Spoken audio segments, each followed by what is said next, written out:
বাংলাদেশে একটা বিনিয়োগ সম্মেলন হইল। বিএনপি যথারীতি কইছে যে নির্বাচিত সরকারের উপরে বিনিয়োগকারীদের আগ্রহ থাকে। কথাটা আমির খসরু ভাই একেবারে ঠিক না। আমি বাংলাদেশের এক্সাম্পল দিই। 2007-8 সালে তখন তো 111 সরকার আপনাদের পাশায় লাথি দিয়ে খেদায় দিয়ে তারপরে আসছিল, অনির্বাচিত সরকারই তো ছিল। এফডিআই প্রবাহ প্রায় $1 বিলিয়ন ছাড়া যায়, এটা একটা রেকর্ড ছিল। আমির খসরু ভাই, আপনি তো সিনিয়র নেতা, কথাবার্তা তো বুঝে বলবেন। আপনি অ্যাকাউন্টিং এ মনে পোস্ট গ্রাজুয়েশন করেছেন, তাও তো আপনার জানা থাকার কথা যে যারা ফরেন ডাইরেক্ট ইনভেস্টমেন্ট করে তারা 3টা সিম্পল জিনিস দেখা করে। এইটারে বলা হয় ডানিংস ওএলআই প্যারাডাইম অথবা একলেকটেক প্যারাডাইম। এটা বিখ্যাত একটা স্কলারলি মডেল যা বিদেশি বিনিয়োগ ব্যাখ্যা করতে ব্যবহার করা হয়। ওএলআই মানে হইতেছে ওতে ওনারশিপ অ্যাডভান্টেজ, কোম্পানির নিজস্ব প্রযুক্তি, ব্র্যান্ড, প্যাটেন্ট বা ম্যানেজমেন্ট দক্ষতা কেমন, এইটার উপরে ভিত্তি করে এই ওটা বিবেচনা করা হয়। এল হচ্ছে লোকেশন অ্যাডভান্টেজ, যে নির্দিষ্ট দেশের মানে যে দেশে বিনিয়োগ করতে যাচ্ছে সে দেশের ভৌগোলিক, অর্থনৈতিক, রাজনৈতিক, সামাজিক সুবিধা কি আছে সেটা দেখে। আর আইতে হইতেছে ইন্টারনালাইজেশন অ্যাডভান্টেজ, মানে কোম্পানি কেন নিজেই বিনিয়োগ করবে অন্য কাউকে লাইসেন্স না দিয়া। তো এই মডেলটা দিয়ে ব্যাখ্যা করা যায় যে কেন এফডিআই আসবে, বিনিয়োগ কেন করবে, কিসের ভিত্তিতে বিনিয়োগ করবে। আপনি যে লোকেশন অ্যাডভান্টেজ, এই লোকেশন অ্যাডভান্টেজ অংশের মধ্যে খেয়াল করলে দেখবেন যে রাজনৈতিক স্থিতিশীলতা গুরুত্বপূর্ণ, নির্বাচিত সরকার আছে কিনা সেটা গুরুত্বপূর্ণ না। আওয়ামী লীগ যে 173 দিন হরতাল করেছিল আপনাদের আমলে, বিএনপির আমলে, সেটা তো নির্বাচিত সরকারই ছিল। কেন করেছিল এবার বুঝেছেন তো? আর আপনাদের যে চুষ্টি ছিল আওয়ামী লীগ এতদিন, যে আপনারা ঈদের পরে তীব্র আন্দোলনের হুঙ্কার দিতেন, কেন দিতেন বুঝেছেন তো? আপনারা এই দেখায় 173 দিন হরতালে বিদেশি বিনিয়োগে কি ক্ষতি হয়েছিল, কি সারা গেছিল। এই 173 দিন হরতালের এফডিআই আসছিল কতদিন জানেন? 91 থেকে 96 খালেদা জিয়ার আমলে। 91 আনুমানিক আসছিল 20 থেকে 30 মিলিয়নের মতো মাত্র। 95টা বাইরে 100 মিলিয়নের কিছু বেশি হয়েছিল, গড়ে 50 থেকে 80 মিলিয়ন আসছিল বছরে, কিছুই না। এবার তুলনা দিয়ে আওয়ামী লীগ আমলের সাথে 96-2001 আওয়ামী লীগ আমলে এফডিআই আসছিল গড়ে 200 থেকে 300 মিলিয়নের মতো। বুঝেছেন তো? কিছু ছিলেন এবং আপনাদের নির্বাচিত সরকার ছিল, তো কেন তখন এফডিআই আসে নাই? ব্যাখ্যা দেন এটার। তাই আমির খসরু ভাই এমন কিছু কইেন না যেটা আপনি ডিফেন্ড করতে পারবেন না, যেটা বললে মনে হবে যে বিষয়টা নিয়ে আপনার কোনো গভীর বোঝাপড়া নাই। তো বিনিয়োগ সম্মেলন নিয়ে আমি বাকশালীদের পুচ্ছে আগুন ধরবে, ধরাটাই স্বাভাবিক। দেশের উপকার হইলে, দেশ আগায় গেলে তো ওদের সমস্যা। কিন্তু মনে হচ্ছে বিএনপির নয় বুদ্ধিজীবীদের ভালো লাগে নাই যে এমন একটা সফল সম্মেলন হইলো। তো দেখলাম ডাক্তার জাহেদ খুব তুচ্ছ-তাচ্ছিল্য করে একটা ভিডিও করেছে যে বাংলাদেশে কে বিনিয়োগ করবে, গ্যাস নাই, পাওয়ার নাই, রিজার্ভ নাই, ইত্যাদি ইত্যাদি মেলা কিছু। আর কি বলবো, ডাক্তার জাহেদ যদি সবকিছু নিয়ে মতামত দিতে যায় তাহলে তো মুশকিল। বিজনেসটা রাজনীতি না ডাক্তার জাহেদ, এটা একটা স্পেশালাইজ স্কিল। আমি ভাবছিলাম যে বাংলাদেশ কোথায় যাবে, যে কথা আশিক বলিছে সেটা আরো স্পষ্ট করবো, কিন্তু আমার মনে হইতেছে যে ডাক্তার জাহেদের কথার উত্তর দিই। তার আগে আরেকটা কথার উত্তর দেওয়ার দরকার আছে, কারণ আবার আজকে দেখলাম যে 2 সাংবাদিক, এক ডাবল ড্রপ আউট আর এক অনুসন্ধানী, আবার সেই অনুসন্ধানীর পোস্ট শেয়ার দিচ্ছে আর এক বিশিষ্ট বিজ্ঞ বিরিয়ানির দোকান থেকে চান্দা নেওয়া পাবলিক। তারা কইছে যে ইজ অফ ডুইং বিজনেস নাকি ভালো না বাংলাদেশে, তাই এসব কইরা বিনিয়োগ আসবি না, বিনিয়োগ ওখানে কথা শুনলে আসবি। হ্যাঁ, আরো কিবা মেলা কিছু কইছে, ইংরেজি যেহেতু কইছে তাহলে ঠিকই কইছে। তাই হয়েছে কি, বাংলাদেশের সাংবাদিকদের কারো কারো হারকিউলিস হওয়ার শখ জাগে। মানে সে সবার তো বেশি বুঝে, মহাকাশ বিজ্ঞান থেকে ফিলোসফি, কৃষি থেকে শিল্প, বাণিজ্য থেকে সমাজ বিজ্ঞান, ডাক্তারি থেকে প্রকৌশল, রাজনীতি থেকে রাষ্ট্রনীতি, কূটনীতি, কোনো কিছুই তাদের জ্ঞান থেকে বাদ যায় না। খালি নিজের প্রাতিষ্ঠানিক লেখাপড়াটা শেষ করতে পারে না আর কি। আর নিজের ভিতরের অন্তঃসার, শূন্যতা, মূর্খতা আর অসভ্যতা মাঝে মাঝে ফসাদ কইরা বের হয়ে যায়। ভিন্ন ধর্মের মানুষকে কাফের বইলা গালি দেয়, ওর বস্ত কাফের একটা। আমার কাছে থেকে একটা জিনিস আমাকে মেলা রিকোয়েস্ট করে মেল দিছিল ওর বসের কপি দিয়া, তাই ওর বসের নাম জানি, ওর বস তো কাফের, ওর হিসাবেই কাফের। তো ওই বসের কথা উঠে বসে কেন? ওই লন্ডনে থাকি বা কেন? ওটাও তো কাফের দেশ। মানিক বন্দ্যোপাধ্যায় ইনকা মানুষের জন্য প্রাগৈতিহাসিক বলে একটা গল্প লিখেছিল। গল্পটা কি, এটা মজার গল্প, এটা কয়নি। আর ডাকাতি করতে যে আহত হয়ে লুলা হয়ে যায়, নাম ভিকু। তারপরে ভিক্ষা করা ধরে। এই যে কচু খেতে যেমন মোটা আজিজের সাথে ব্যবসা করতে গিয়ে ধরা খেয়েছিল না, তারপরে অনুসন্ধানে চাজিয়েছে, তার সাথে মিল আছে কলে। তো ওই একই জায়গা এক স্বামী স্ত্রী ভিক্ষা করে। ওই ভিখারি মাইয়া, ওই যে স্ত্রী, তার নাম পাসি, ওর পায়ে একটা পচা ঘা আছে, সেটা হইতেছে ওর সম্পদ, ওইটা দেখায় ভিক্ষা নেয়। তো ওই যে অনুসন্ধানী সাইজা কিছু জিনিসপত্র কাছ থেকে বাগায় নেয় না, মানুষের কাছাকাছি যে বাগায় নেয়, ওইটাই তার সম্পদ আর কি। হ্যাঁ, তো এক রাতে ভিখু পাসির স্বামীরে মেরে ফেলে তো পাসিক পিঠে তুলে পলাইতেছে, আকাশে সাজ উঠেছে, ওই অন্ধকারে 2 প্রাণী চলিচ্ছে, আর গল্পটা শেষ হইতেছে এইভাবে। বাংলা সাহিত্যের সবচেয়ে চমৎকার গদ্য এটা। সবচেয়ে ক্লাসিক, সবচেয়ে সাহিত্যিক লাইন এগুলো, বলি আপনার শুনেন। হয়তো এই চাঁদ আর এই পৃথিবীর ইতিহাস আছে, কিন্তু যে ধারাবাহিক অন্ধকার মাতৃগর্ভ হইতে সংগ্রহ করিয়া দেহের অভ্যন্তরে লুকাইয়া ভিক্ষু ও পাচি পৃথিবীতে আসিয়াছিল, এবং যে অন্ধকার তাহারা সন্তানের মাংসল আবেষ্টনীর মধ্যে গোপন রাখিয়া যাইবে, তাহা প্রাগৈতিহাসিক। পৃথিবীর আলো আজ পর্যন্ত তাহার নাগাল পায় নাই, কোনোদিন পাইবেও না। এই যে অনুসন্ধানী যে ধারাবাহিক অন্ধকার নিজের মাংসল আবেষ্টনীর মধ্যে লুকাইয়া পৃথিবীতে আসিয়াছিল, লন্ডনের আলো তাহার নাগাল পায় নাই, কোনোদিন পাইবেও না। যাই হোক, কচুর ক্ষেত্রে ইংরেজি যেটা কইছে সেটা কি ঠিক আছে? ঠিক কইছে। এই যে ইজ অফ ডুইং বিজনেস, এটা সূচক করতো বিশ্ব ব্যাংক 2021 সালে এটা বন্ধ করে দেয়। এর প্রধান কারণ ছিল তথ্য জালিয়াতি এবং রাজনৈতিক প্রভাব। চীন, সৌদি আরব এবং আজারবাইজানের র্যাঙ্ক উন্নত করতে বিশ্ব ব্যাংকের উচ্চ পর্যায়ের কর্মকর্তারা গবেষকদের উপর চাপ দিছিল, তদন্তে অনিয়মের প্রমাণ মেলে। তো তারপরে বিশ্ব ব্যাংক এই সিদ্ধান্ত নিয়ে 2021 সালে এটা বন্ধ করে দেয় এবং নতুন একটা সূচক তৈরির উদ্যোগ নেয়। নতুন সূচকটা কি? নতুন সূচক হইতেছে বিজনেস রেডি, এটাকে বি রেডি বলে। এটাও ওয়ার্ল্ড ব্যাংকের একটা সূচক। 2024 সালে বিশ্ব ব্যাংক চালু করে এই বি রেডি, যা ব্যবসা পরিচালনা, পরিবেশ, সক্ষমতা পরিমাপ করে। এই 10টা সূচকের মাধ্যমে এটা মূল্যায়ন করে। যেমন ধরেন ব্যবসা শুরু, কর প্রদান, চুক্তি প্রয়োগ, বৈদেশিক বাণিজ্য, শ্রম নিয়োগ, সম্পত্তি রেজিস্ট্রেশন ইত্যাদি। বাংলাদেশের অবস্থান এই বি রেডিতে কত?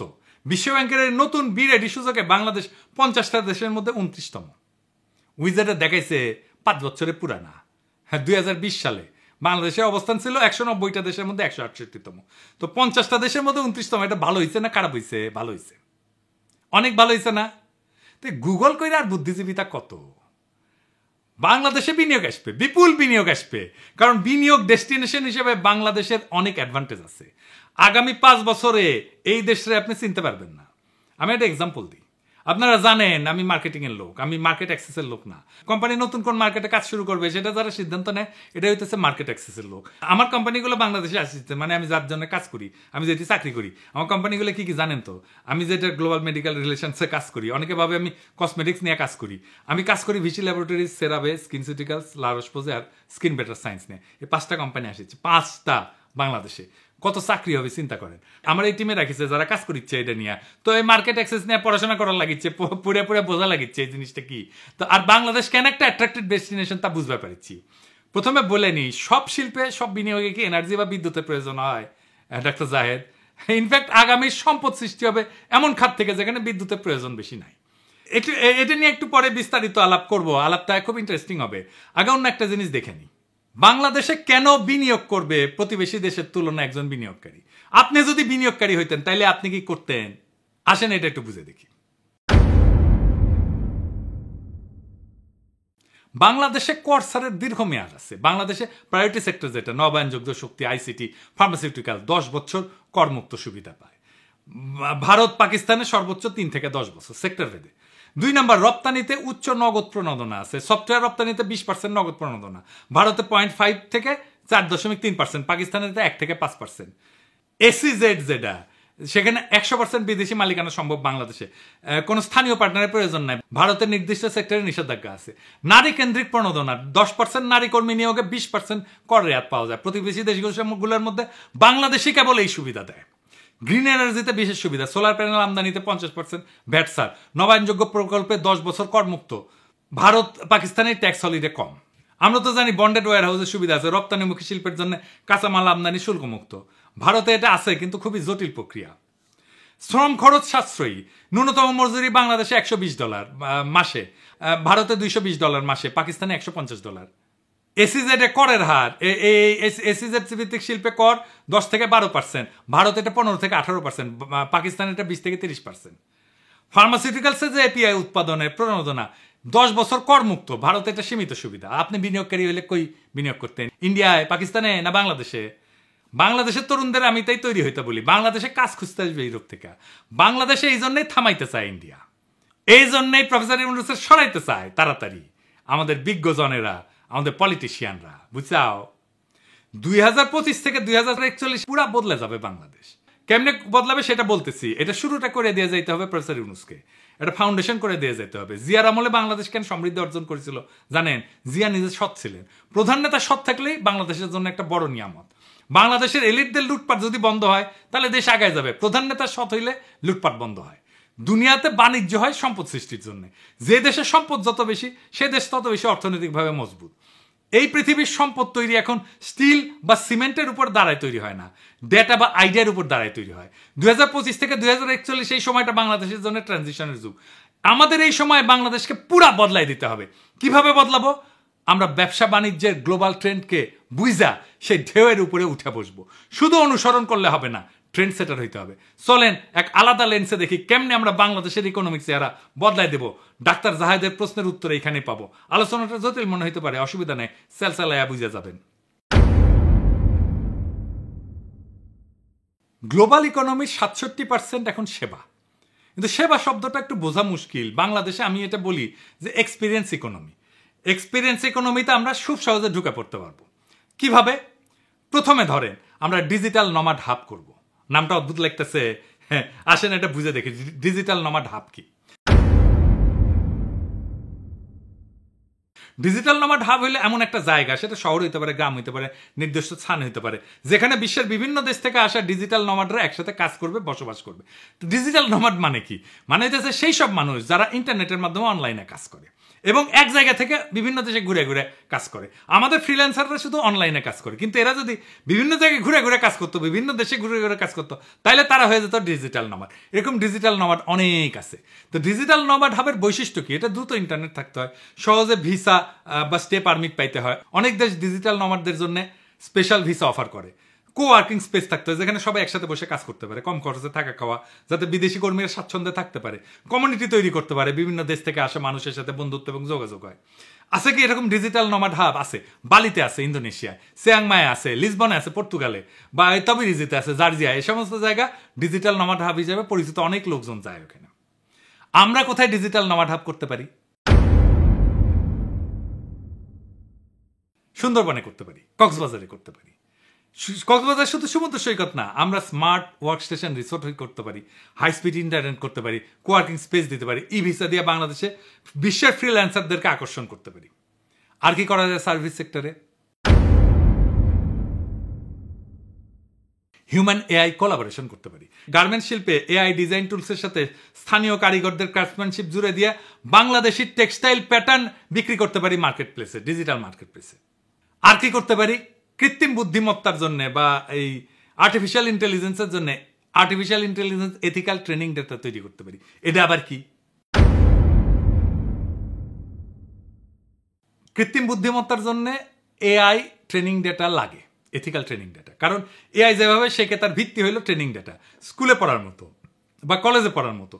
এই ডেটা যদি পক্ষপাত দুষ্ট হয়, অসম্পূর্ণ হয়, সাংস্কৃতিকভাবে অসংবেদনশীল হয়, তাহলে আর্টিফিশিয়াল ইন্টেলিজেন্সের সিদ্ধান্ত হবে ত্রুটিপূর্ণ, বৈষম্যমূলক বা ক্ষতিকর। এই এথিক্যাল ট্রেনিং ডেটার ন্যায্যতা নিশ্চিত করে। সব ধরনের মানুষকে, সব ধর্ম, ভাষা, লিঙ্গ, সংস্কৃতি, জাতিগত পরিচয়ের ভিত্তিতে যেন বৈষম্য না হয় সেই চেষ্টা করে। সংস্কৃতির প্রতি সম্মান জানায়। যখন এআই বিভিন্ন ভাষা বা সংস্কৃতির সাথে কাজ করে তখন সেই সবে সঠিক ব্যাখ্যা এবং প্রেক্ষাপট জানা দরকার, নাহলে ভুল অর্থ বা অপমানজনক ফলাফল আসতে পারে। বিশ্বাসযোগ্যতা, মানুষ তখনই এআইয়ের উপরে আস্থা রাখতে পারে যখন তারা দেখবে এর ফলাফলে ন্যায্যতা, সহানুভূতি আছে, নৈতিকতা আছে। এথিক্যাল ডাটা সেই ভিত্তিটা কইরা দেয়। আইনি আর সামাজিক ঝুঁকিও কমানো যায়। অনেক দেশে এখন এআইয়ের নৈতিকতা এবং জবাবদিহিতা নিয়ে আইন তৈরি হইতেছে। এথিক্যাল ডাটা ব্যবহার করলে ভবিষ্যতের আইনি জটিলতা এড়ানো যাবে। আর কি? স্থানীয় দক্ষতার মূল্যায়ন। বিভিন্ন ভাষা, সংস্কৃতি, ধর্ম এই সমস্ত বোঝার জন্য কাজের সুযোগ তৈরি হয়। যেমন বাংলা ভাষা, লোকজ সংস্কৃতি, এই সমস্ত লেবেলিংয়ে বিশেষজ্ঞরা আন্তর্জাতিকভাবে কাজ করতে পারেন। যারা কোরআনের তাফসির জানেন তারা কোরআনের তাফসির বলতে পারেন বাংলায়। এটা এথিক্যাল ট্রেনিং ডাটা হিসেবে যুক্ত হতে পারে। বাংলাদেশের সংস্কৃতি, বাংলাদেশের নৈতিকতা, বাংলাদেশের মূল্যবোধ, এইসব নিয়ে কোডিং, ট্যাগিং করে আমরা ট্রেনিং ডাটা তৈরি করতে পারি। আমরা যদি আমাদের কালচারকে প্রমিনেন্ট করতে চাই, বাঙালি মুসলমানের সংস্কৃতি, এমনকি ইসলাম ধর্ম, এমনকি বাংলাদেশের মূল্যবোধ, তাইলে আমরা এথিক্যাল ট্রেনিং ডেটা বানাইতে পারি। বিশাল বাজার এটার মার্কেট ইন্ডিয়া নেবে না, অন্য কেউ নেবে না, কারণ এটা তো আমাদের কাজ, এটা আমার জায়গা, আমিই মাস্টার এইখানে, বুঝছাও? এই এথিক্যাল এআই ট্রেনিং ডেটা এক্সপোর্টের সুযোগ আছে বিশ্বের বিভিন্ন দেশে। আপনি যদি বাংলা ভাষা, ইসলাম ধর্ম, লোকসঙ্গীত, ঐতিহ্য, সামাজিক প্রেক্ষাপট ভালো বোঝেন, তাহলে এই সাংস্কৃতিক উপাদানগুলো লেবেলিং, ট্যাগিং এবং শ্রেণীবিন্যাস কইরা আন্তর্জাতিক প্রযুক্তি সংস্থার কাছে এথিক্যাল ট্রেনিং ডেটা হিসেবে বিক্রি করতে পারবেন। এই কাজের মাধ্যমে একদিকে যেমন এআইকে সাংস্কৃতিক দৃষ্টিকোণ থেকে ন্যায্য, নৈতিক, এথিক্যাল, মানবিকভাবে গড়ে তুলতে সাহায্য করবেন, তেমনি এটা হইতে পারবে বাংলাদেশের জন্য একটা নতুন রপ্তানি খাত। সাংস্কৃতিক জ্ঞানভিত্তিক ডেটা এক্সপোর্ট। 2 নম্বর তথ্য যা মনে রাখতে হবে তা হইতেছে ইনট্যাঞ্জিবল অ্যাসেট বা অদৃশ্য সম্পদ। S&P 500-এর 90% মূল্য হতেছে অদৃশ্য। তাহলে বুঝে নিই এই S&P 500টা কি, এটার গুরুত্ব কি। S&P 500 হইতেছে স্ট্যান্ডার্ড অ্যান্ড পোর্স 500 ইন্ডেক্স। পোর মানে গরিব না আর কি, সহজভাবে বললে হইলে এটা একটা স্টক মার্কেটের সূচক যা যুক্তরাষ্ট্রের সবচেয়ে বড় 500টা পাবলিক কোম্পানির শেয়ারের পারফরমেন্সকে একত্রে তুলে ধরে। সহজ ভাষায় যদি ব্যাখ্যা করে বলি, তাহলে ধরেন আপনি মার্কেটের সামগ্রিক অবস্থা জানতে চান, তখন আপনি প্রত্যেকটা কোম্পানি খবর না দেখে শুধু শীর্ষ 500টা বড় কোম্পানির অবস্থা দেখেন। যেমন ধরেন অ্যাপল, মাইক্রোসফট, গুগল, অ্যামাজন ইত্যাদি। এই 500টা কোম্পানির গড় ওঠানামা, মূল্যবৃদ্ধি বা হ্রাস একত্র করে S&P 500 সূচক তৈরি করা হয়। যখন এই সূচক বাড়ে তখন বোঝা যায় মার্কেট ভালো, কমলে বোঝা যায় বাজারে মন্দাভাব আছে। S&P 500 এর লিস্টেড থাকা মানে হইতেছে সেই কোম্পানি মার্কেট ভ্যালুতে বড়, লাভজনক এবং সাধারণ বিনিয়োগকারীর কাছে এর স্টক খোলা আছে। এই তালিকায় থাকা মানে কোম্পানিটা খুবই গুরুত্বপূর্ণ এবং স্থিতিশীল বলে বিবেচিত। অনেক ফান্ড যেমন পেনশন ফান্ড বা মিউচুয়াল ফান্ড এই সূচকের কোম্পানিগুলোতে বিনিয়োগ করে, যেগুলো এই যে S&P 500 আছে। এই S&P 500 বলতেছে যে পৃথিবীর 90% সম্পদ ইনট্যাঞ্জিবল বা অদৃশ্য সম্পদ। মানে এটা বাড়ি, কারখানা, ছাপানো টাকা, এমনকি সোনা, ডায়মন্ড, রূপা এই সমস্ত মতো না, দোকান, জায়গা জমির মতো না, এগুলো ধরা যায় না, ছোঁয়া যায় না। তাহলে বাংলাদেশের অদৃশ্য সম্পদ কি? বাংলাদেশের ইনট্যাঞ্জিবল অ্যাসেট হইতেছে এমন সম্পদ যেগুলো দেখা যাবে না, ছোঁয়া যাবে না, কিন্তু অর্থনৈতিক মূল্য আছে এবং দেশের প্রবৃদ্ধি এবং পরিস্থিতিতে ভূমিকা রাখে। এগুলো ব্যক্তি, প্রতিষ্ঠান বা পুরো দেশের ক্ষেত্রে প্রযোজ্য হইতে পারে। আমাদের ভাষা, ধর্ম, নকশিকাথা, আমাদের ঐতিহ্য, আমাদের মূল্যবোধ, মুসলিমের স্মৃতি, জামদানি, কৃষাপাত, open source coding community, Bangla content, professor Yunus, online activist, প্রবাসী ডায়াসপোরা, আমরা সবাই ইনট্যাঞ্জিবল অ্যাসেট।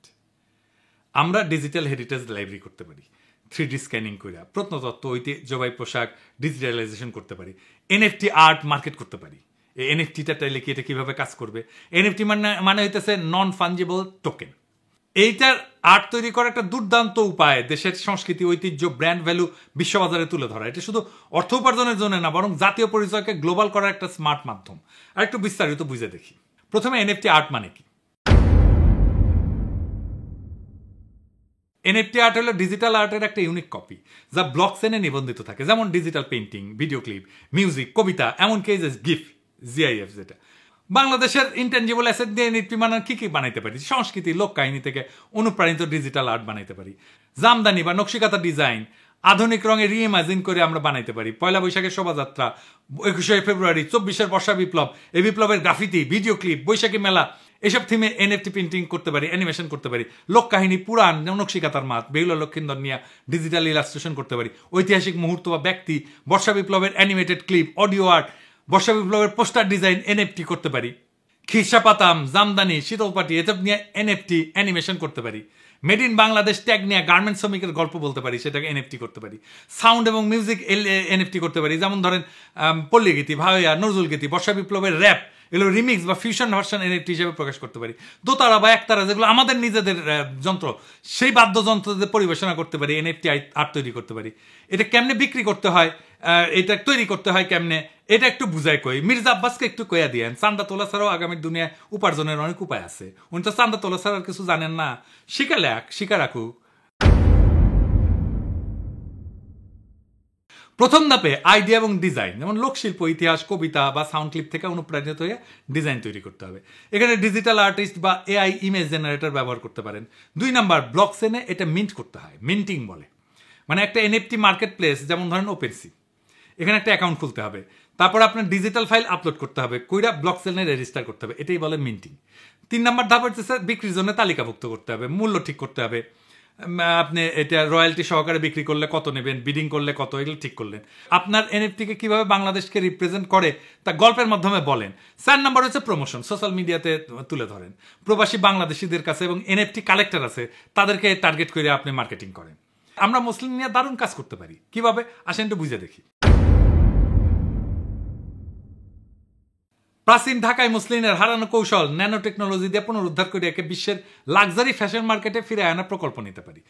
ন্যানো মাইক্রোস্কোপি এবং জেনেটিক ইঞ্জিনিয়ারিং দিয়া প্রাচীন সুতা এবং কটন প্রজাতি ফিরে আনতে পারি, ন্যানো স্পিনিং এবং এআই ডিজাইন দিয়ে আধুনিক পোশাকে রূপ দিতে পারি, গুচি বা প্রাদা এরকম বিখ্যাত ব্র্যান্ড যেগুলোর সাথে সাথে পার্টনারশিপ করে এক্সক্লুসিভ কালেকশন তৈরি করতে পারি, স্টোরি টেলিং এবং হেরিটেজ ব্র্যান্ডিং দিয়ে উচ্চ মূল্যের বাজারে প্রবেশ করতে পারি।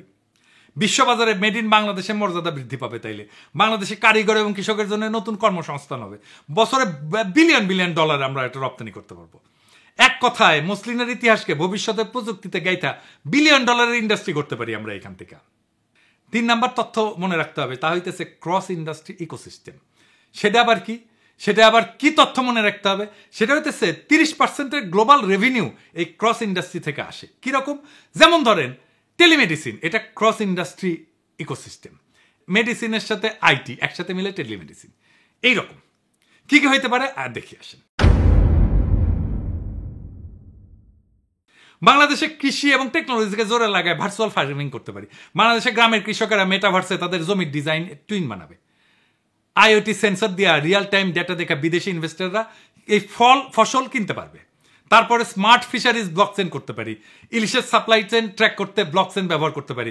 ইউরোপের সুপার মার্কেটে স্ক্যান করলে ইলিশ মাছে ভোক্তা দেখবে যে কোন মাছের নৌকা থেকে কোন সময় কত তারিখে ধরা হয়েছিল এই ইলিশ, কোন নদীতে ধরা হয়েছিল। আর কি করা যায়? ক্লাইমেট স্মার্ট ভিলেজ করতে পারি। কি সেটা?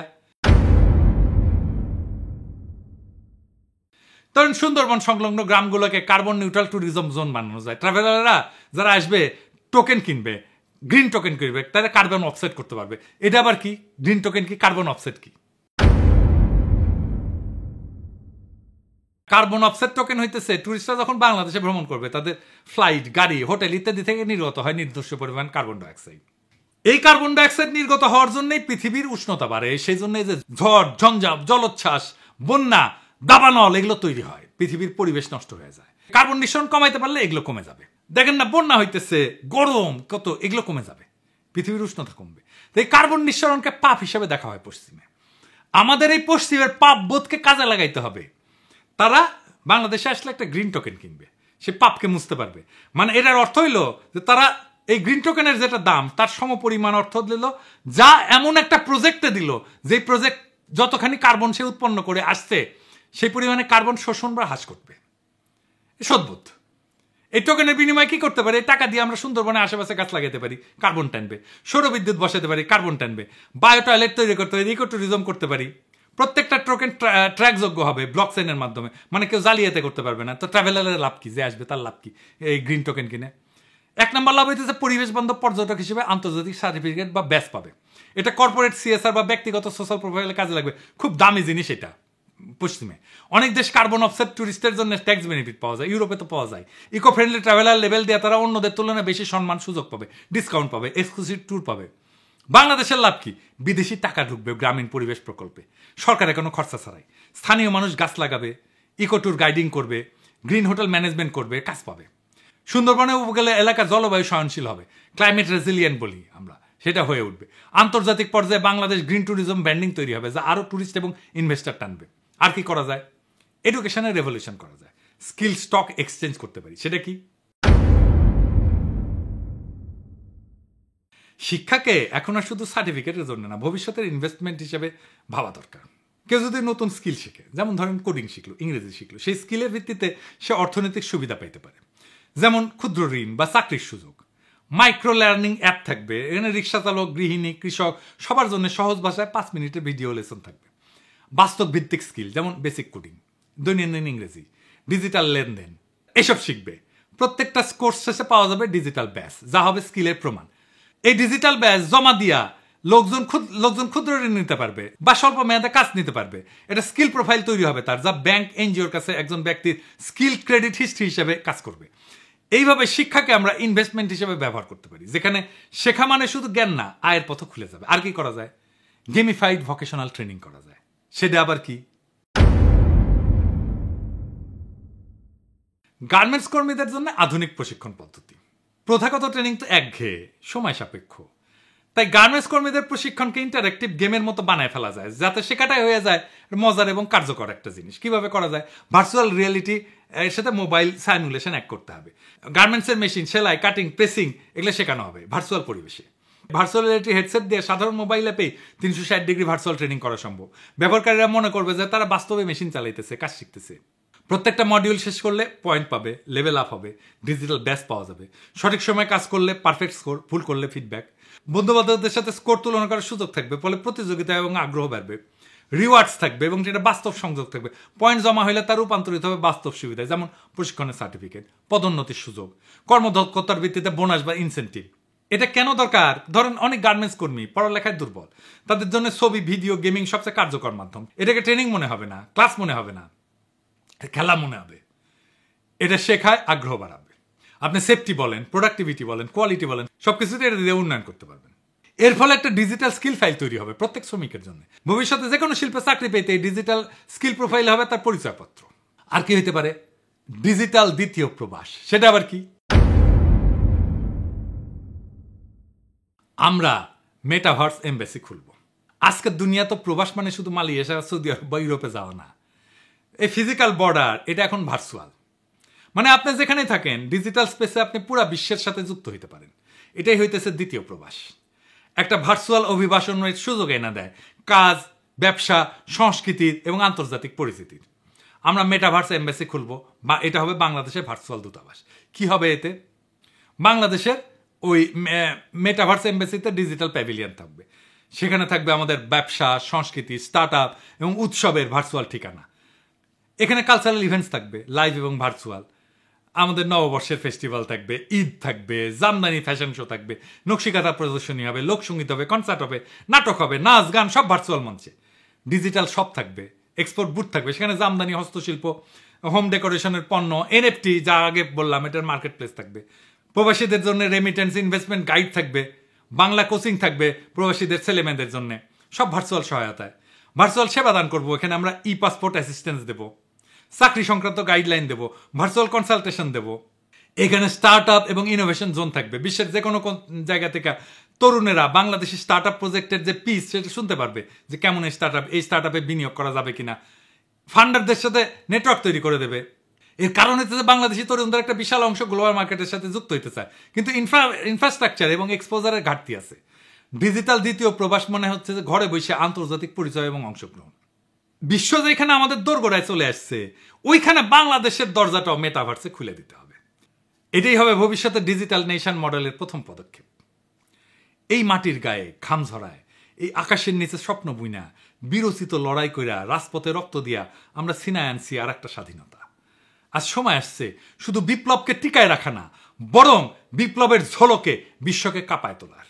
যারা বলে বাংলাদেশে কিছু হবে না, তাদের কান ঝালাপালা কইরা দিতে হবে আমাদের কাজ দিয়া, সাহস দিয়া, সাফল্য দিয়া।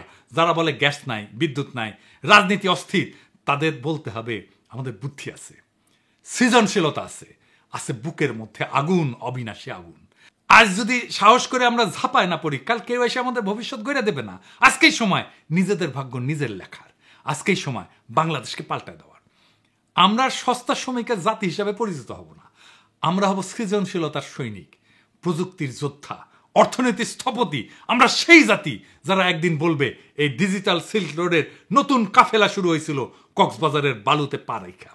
আমরা এনএফটি বানাবো, মুসলিম ফেরত আনবো, এথিক্যাল এআই ডাটা এক্সপোর্ট করব, ভার্চুয়াল দূতাবাস বানাবো, আর পুরা দুনিয়াকে দেখাবো বিপ্লবোত্তর বাংলাদেশ কাকে বলে। 2041 আসবে, আমরা চাই বা না চাই, সবার জন্য আসবে, পৃথিবীর সবার জন্য আসবে।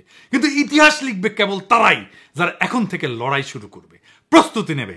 আপনার হাতে, আমার হাতে, আমাদের সন্তানদের হাতে এই জাতির নিয়তি লেখা আছে। চিৎকার করে বলেন বাংলাদেশ জিতবে, আমরাই জেতাবো। এটাই বিপ্লব, এটাই আমাদের সেই অধরা স্বপ্ন, যার জন্য আমাদের সন্তানেরা বর্ষা বিপ্লবের রুহানি প্লাবনে সাঁতার কাটছে। সেই বিপ্লবকে আমাদের বিজয়ী করতেই হবে একসাথে। ইনকিলাব জিন্দাবাদ।